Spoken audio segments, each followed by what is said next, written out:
নির্বাচনী প্রচারণার সময় রাজধানীর বিজয়নগরে গুলিবিদ্ধ হন ইনকিলাব মঞ্চের মুখপাত্র ও ঢাকা ৮ আসনের স্বতন্ত্র সংসদ সদস্য প্রার্থী শরীফ ওসমান হাদী।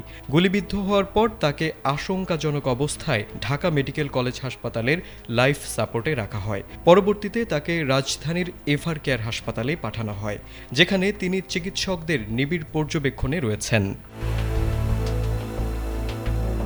শনিবার সকালে ইনকিলাব মঞ্চের পক্ষ থেকে জানানো হয়, ওসমান হাদী এখনও আশঙ্কামুক্ত নন এবং ৪৮ ঘণ্টা পার না হওয়া পর্যন্ত তার শারীরিক অবস্থা সম্পর্কে নিশ্চিত করে কিছু বলা সম্ভব নয়। এদিকে পরিবারের বরাত দিয়ে মঞ্চ ২৪-এর আহ্বায়ক ফাহিম ফারুকী জানান, চিকিৎসকরা এখনও তার অবস্থা নিয়ে চূড়ান্ত কোনো তথ্য দেননি। তবে এভার কেয়ার হাসপাতালে পরিবারের সদস্যদের সঙ্গে কথা বলে জানা গেছে, আগের তুলনায় শারীরিক অবস্থার কিছুটা উন্নতি হয়েছে হাদীর। বর্তমানে ওসমান হাদী নিজেই শ্বাস নিতে পারছেন এবং রক্ত গ্রহণও করতে পারছেন।